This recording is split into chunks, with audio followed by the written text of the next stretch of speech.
Chapter 31 Queen Mab. Next morning, Stubb accosted Flask. "Such a queer dream, King Post, I never had. You know the old man's ivory leg. Well, I dreamed he kicked me with it, and when I tried to kick back, upon my soul, my little man, I kicked my leg right off. And then, presto, Ahab seemed a pyramid, and I, like a blazing fool, kept kicking at it. But what was still more curious, Flask, you know how curious all dreams are. Through all this rage that I was in, I somehow seemed to be thinking to myself that after all, it was not much of an insult, that kick from Ahab. Why, thinks I, what's the row?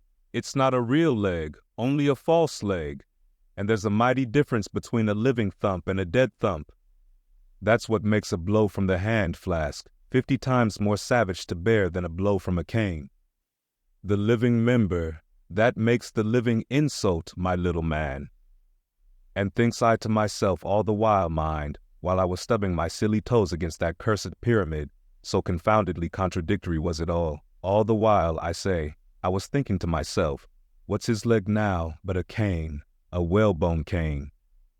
Yes, thinks I, it was only a playful cudgeling, in fact, only a whaleboning that he gave me, not a base kick. Besides, thinks I, look at it once. Why, the end of it, the foot part, what a small sort of end it is, whereas if a broad-footed farmer kicked me, there's a devilish broad insult. But this insult is whittled down to a point only. But now comes the greatest joke of the dream, Flask. While I was battering away at the pyramid, a sort of badger-haired old merman with a hump on his back takes me by the shoulders and slews me round. "What are you 'bout?" says he. Slid, man, but I was frightened. Such a fizz. But somehow, next moment I was over the fright.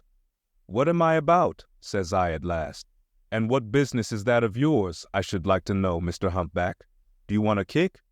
By the Lord, Flask, I had no sooner said that than he turned round his stern to me, bent over, and dragging up a lot of seaweed he had for a clout. What do you think I saw? Why, thunder alive, man, his stern was stuck full of marlin spikes with the points out.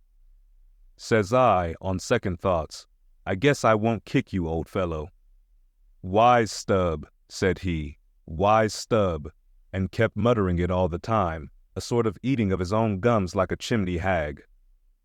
Seeing he wasn't going to stop saying over his wise Stubb, I thought I might as well fall to kicking the pyramid again, but I had only just lifted my foot for it when he roared out, "Stop that kicking." "Halloa," says I, "what's the matter now, old fellow?" "Look ye here," says he, "let's argue the insult. Captain Ahab kicked ye, didn't he?" "Yes, he did," says I. "Right here it was."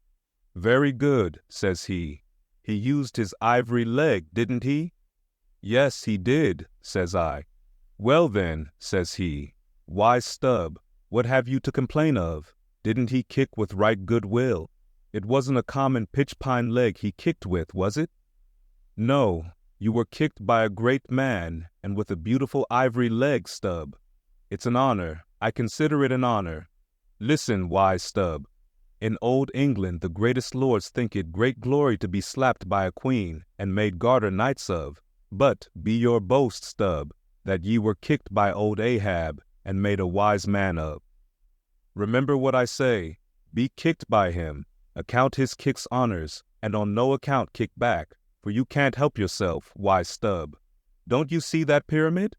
With that, he all of a sudden seemed somehow, in some queer fashion, to swim off into the air. I snored, rolled over, and there I was in my hammock. Now what do you think of that dream, Flask? I don't know. It seems a sort of foolish to me, though. Maybe, but it's made a wise man of me, Flask. Do you see Ahab standing there, sideways looking over the stern? Well, the best thing you can do, Flask, is to let the old man alone. Never speak to him, whatever he says. Halloa, what's that he shouts? Hark! Masthead there, look sharp, all of ye. There are whales hereabouts. If ye see a white one, split your lungs for him. What do you think of that now, Flask? Ain't there a small drop of something queer about that, eh? A white whale, Did ye mark that man? Look ye, there's something special in the wind. Stand by for it, Flask. Ahab has that's bloody on his mind. But, Mum, he comes this way. Speed up your reading and enhance your memory with Moby Dick by your side.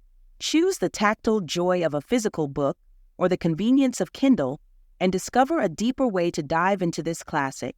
Pairing the audiobook with the text takes your understanding and retention to the next level. Ready to transform your literary experience? Check the link in the description and pick the perfect format for you. With EchoTales Audiobooks, Moby Dick awaits. Dive deeper, read faster, remember more. Get your book now.